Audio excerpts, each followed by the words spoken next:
சதாசிவசமாரம்பாம் சங்கராச்சாரிய மத்தியமாம் அஸ்மதாச்சாரிய பரியந்தாம் வந்தே குரு பரம்பராம். அனைவருக்கும் வணக்கம். இப்போ வாஸ்து சம்மந்தப்பட்ட விஷயத்தில் பார்த்திங்கன்னா நம்ம வீட்டை எப்படி அமைத்துக்கொள்ள வேண்டும் அப்படின்ற ஒரு பேசிக்கான கொஷின் எல்லாருக்குமே இருக்குது.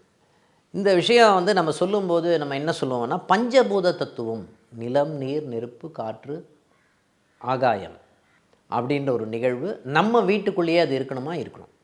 வாஸ்து புருஷன்னா யார் அப்படின்னு பார்த்திங்கன்னா, வாஸ்து புருஷனுக்குன்னு ஒரு முகம் இருக்குது, வாஸ்து புருஷனுக்குன்னு ஒரு மூக்கு இருக்குது.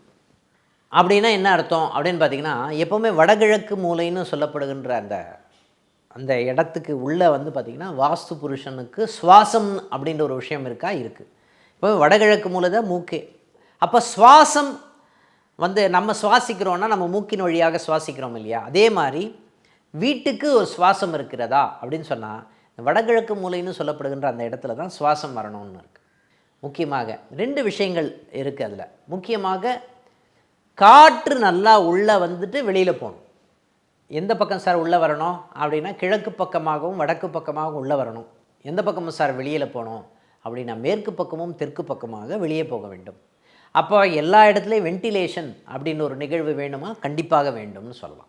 எப்போவுமே வீடு கட்டும்போது நாங்கள் என்ன சொல்லுவோம் அப்படின்னு பார்த்திங்கன்னா, இந்த வீடை நீங்கள் எவ்வளோவுக்கு ஹைட்டாக தூக்கி கட்டுறோம் சார், 12 அடி தூக்குறேன் சார், 13 அடி தூக்குறேன் சார், 14 அடி தூக்குறேன், எவ்வளோ ஹைட்டாக தூக்க முடியுமோ அந்தளவுக்கு பிரபஞ்ச தத்துவம்னு சொல்லப்படுகின்ற அந்த விஷயங்கள் உள்ளே வரும்னு சொல்லலாம்.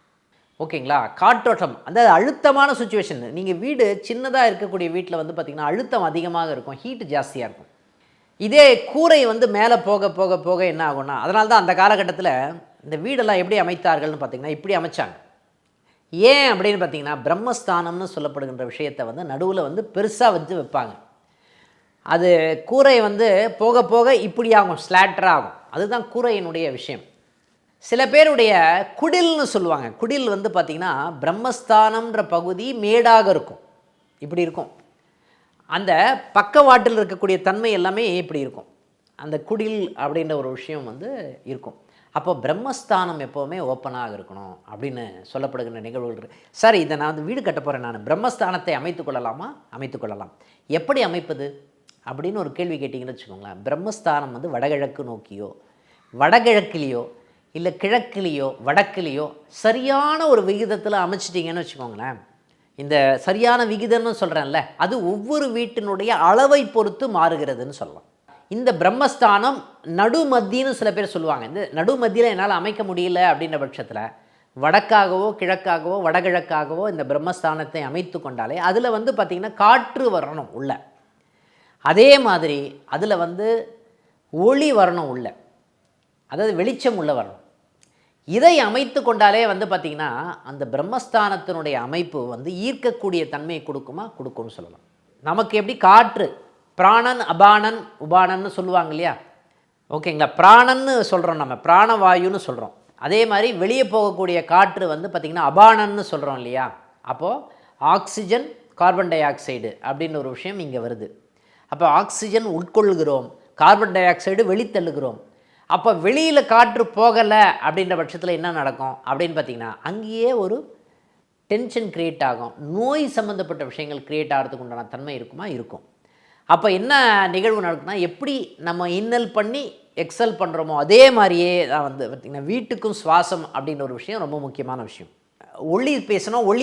ஒளி அப்படின்னு சொன்னால் சவுண்ட் எனர்ஜின்னு சொல்லப்படுகின்ற நிகழ்வுகள் சாதகமாக வரணும் நமக்கு அப்படின்னு சொல்லலாம். சார், எப்படி சார் சவுண்டு நம்ம எனர்ஜி? மணி அடிக்கணும் அப்படின்ற விஷயம். அதனால தான் வீட்டில் பூஜை பண்ணணுன்ற ஒரு கான்செப்ட் எதுக்காக வந்ததுன்னா, மணி அடிக்கணும் அப்படின்ற ஒரு விஷயத்துக்காக தான் வந்தது. அப்போது மணி அடித்து கற்பூர ஹாரத்தி காமிக்கிறதே பார்த்திங்கன்னா நெருப்பு தத்துவத்தை ஆக்டிவேட் பண்ணுறதுக்கு உண்டான தன்மையை கொடுக்கும். அதே மாதிரி பூஜை ரூமில் விளக்கு ஏற்றுறதே பார்த்திங்கன்னா ஒரு பெரிய பரிகாகம், எரித்தல் அப்படின்னு ஒரு விஷயம் இருக்கும். எப்போவுமே நம்ம என்ன சொல்லுவோம்னா, வாஸ்து சம்மந்தப்பட்ட விஷயங்கள் வரும்போது யாரெல்லாம் அந்த காலத்தில் இந்த அடுப்பு சம்மந்தப்பட்ட விஷயங்கள் நிறைய யூஸ் பண்ணிகிட்டு இருந்தாங்களோ, விறகடுப்புன்னு சொல்லுவோம் இல்லையா, அது எப்போ அதிகமாக யூஸ் பண்ணிகிட்டு இருந்தாங்களோ அந்த டைம்லலாம் பார்த்திங்கன்னா வாஸ்து சம்மந்தப்பட்ட தோஷமே இல்லாமல் இருந்தது. எப்போது விறகடுப்புன்னு ஒன்று இல்லாமல் ஆயிடுச்சோ அப்போ ஆட்டோமேட்டிக்காக வாஸ்து சம்மந்தப்பட்ட தோஷங்கள் நிறைய ஆக்கிரமிப்பு அதிகமாக இருக்கக்கூடிய தன்மை ஏற்படுகிறதுன்னு சொல்லலாம். அப்போது எரிப்பது அப்படின்னு சொல்லப்படுகின்ற நிகழ்வுகள் எங்கேருந்து ஸ்டார்ட் ஆகுது அப்படின்னு பார்த்தீங்கன்னா விளக்குலேருந்து தான் ஸ்டார்ட் ஆகுது. அப்போது 2 வேளையும் வந்து விளக்கு ஏற்றணும் அப்படின்ற ஒரு விஷயம் ரொம்ப முக்கியமான விஷயம். எப்போவுமே ஒரு பயம்னு எப்போ பயம் இருக்கும்னு பார்த்திங்கன்னா ஒரு இருட்டான இடத்துல தான் பயம் இருக்கும். அப்போ ஒளி வந்ததுனாவே அந்த பயம் வந்து போயிடும்னு சொல்லலாம். இப்போ எப்போ விளக்கு ஏற்றணும்? காத்தால பிரம்ம முகூர்த்தத்தில் விளக்கு ஏற்றணும்னு சொல்லுவோம் நம்ம. அதே மாதிரி சாயந்தரம் வந்து 6 மணிக்கு விளக்கு ஏற்றணும்னு சொல்லுவோம். இந்த 2 வேளை விளக்கு ஏற்றணுன்றது ரொம்ப முக்கியமான விஷயம். நிறைய பேருக்கு சமையல் பண்ணுறதே பழக்கம் இல்லாமல் இருக்கும். இன்றைக்கி எல்லாமே ஸ்விக்கி ஜொமேட்டோன்னு ஆர்டர் பண்ணி சாப்பிடுவாங்க. ஓகேங்களா? அந்த நிகழ்வு தான் ஜாஸ்தியாக இருக்குது.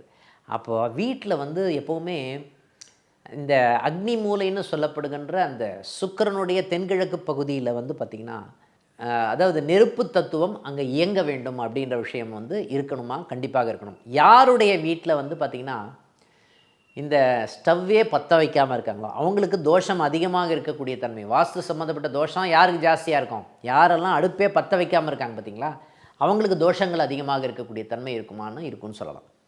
அப்போது ரெகுலராக வீட்டில் சமையல் பண்ணணும் அப்படின்ற ஒரு விஷயம் இருக்கா? இருக்குது. வீட்டில் வந்து ரெகுலராக மாப் பண்ணுறோம், வீட்டை வந்து அலம்புறோம். ஓகேங்களா? இந்த மாதிரி அலம்பும்போது ஆட்டோமேட்டிக்காக நீர் தத்துவமும் நம்ம வீட்டுக்கு உப்பு போட்டு அலம்புறோம். அப்போ நீர் தத்துவமும் அங்கே வேலை செய்தா, அப்போ காற்று உள் புகுந்து வெளியில் போகுது. ஆகாய தத்துவம் எந்த அளவுக்கு மேலே வந்து வீடு இருக்கோ அந்த அளவுக்கு வந்து பார்த்திங்கன்னா ஆகாய தத்துவம். அதனால தான் அந்த காலத்தில் முற்றம்னு ஒன்று வச்சாங்க. ஓகேங்களா? முற்றம் ஏன் வச்சாங்க? ஆகாய தத்துவம் உள்ளே வரணுன்றதுக்காக தான் முற்றம்னு வச்சுக்கோங்க. இங்கே நம்ம கட்டம் போடுவோம், ராசி கட்டம் போடுவோம். ராசி கட்டம் 12 கட்டம் போடுறோம் நம்ம இல்லையா? நடுவில் இருக்கிறது என்னது? அதுதான் முற்றம். அப்போ முற்றத்தில் தான் வந்து பார்த்திங்கன்னா பிரபஞ்ச சக்தியே வந்து உள்ளே வரக்கூடிய தன்மையே முற்றத்தில் தான் இருக்குதுன்னு சொல்லலாம். அதாவது காற்று உள்ளே வரணும், வெளிச்சம் உள்ளே வரணும், வெளியில் போகணும், சன்லைட் உள்ளே வரணும். சார் சன்லைட்டே இல்லை சார் என் வீட்டில், நான் என்ன சார் பண்ணுறது அப்படின்னு ஒரு கேள்வி வரும். சன்லைட்டே இல்லைன்னா கவலையப்படாதீங்க. ஓகேங்களா? அதுக்காக வீட்டை விட்டு காலி பண்ணணும்னு அவசியம் கிடையாது. சன்லைட் உள்ளே வரணும், இல்லைன்னு சொல்லலை. ஆனால் நம்ம வந்து வடகிழக்கு மூலைன்னு சொல்கிறோம்ல, அந்த இடத்துல வந்து பார்த்திங்கன்னா இந்த எல்லோ கலர் பல்பு இருக்குது இல்லைங்களா, அதை வந்து கொளுத்தி வைங்க. அந்த வடகிழக்கு மூலைன்ற அந்த இடத்துல வந்து பார்த்திங்கன்னா விளக்கு ஏற்றி வைங்க. அந்த சக்தியே வந்து பார்த்திங்கன்னா உங்கள் வீட்டை வந்து உங்கள் வீட்டினுடைய தன்மையை நிரப்பும்னு சொல்லலாம். அதே மாதிரி அந்த வடகிழக்கு மூலையில் நெய் தீபம் ஏற்றுங்க. அதுவே வந்து பார்த்திங்கன்னா நிறைய சக்திகளை ஈர்த்து கொடுக்கக்கூடிய தன்மை அங்கே இருக்குன்னு சொல்லலாம். இதில் ஒரே ஒரு பெரிய விஷயம் என்னன்னா, இந்த பஞ்சபூத சக்திகள் எல்லாமே வந்து இயங்கக்கூடிய தன்மை நான் சொன்ன எல்லா விஷயங்களும் இருக்குது. இதை கரெக்டாக ரெகுலராக ஃபாலோ பண்ணுங்கள். ஆட்டோமேட்டிக்காக வந்து நிறைய விஷயங்கள் பாசிட்டிவாக மாறக்கூடிய தன்மை, வீடே வந்து பாசிட்டிவாக மாறும். வெளிச்சம் வந்து மேற்கு பக்கமாகவும் தெற்கு பக்கமாகவும் வீட்டுக்குள்ளே வரக்கூடாதுன்ற விஷயந்தான் ரொம்ப முக்கியமான விஷயம். சார் காற்றோட்டம் இருக்கலாம், வெளிச்சம் வரலாம், ஆனால் சூரியனுடைய கதிர்கள் எப்போவுமே மேற்கு பக்கமாக உள்ளே வரக்கூடாது அப்படின்னு விஷயம். அங்கே ஸ்க்ரீனை போட்டு வைங்க, வேறு எதுவுமே கிடையாது. ஸ்க்ரீனை போட்டு வைங்க, அந்த இடத்த மூடி வைங்க. ஓகேங்களா? இதுவே போதுமான ஒரு நிகழ்வாக இருக்கக்கூடிய தன்மை கொடுக்கும்னு சொல்லலாம். அதனால் இந்த விஷயத்தை நீங்கள் ஃபாலோ பண்ணிங்கன்னாவே வாஸ்து சம்பந்தப்பட்ட தோஷங்கள் எல்லாமே நிவர்த்தி ஆவதற்குண்டான தன்மையை வந்து இந்த விஷயங்கள் கொடுக்கும்னு சொல்லலாம். அடுத்த நிகழ்வு சந்திப்போம். நன்றி, வணக்கம்.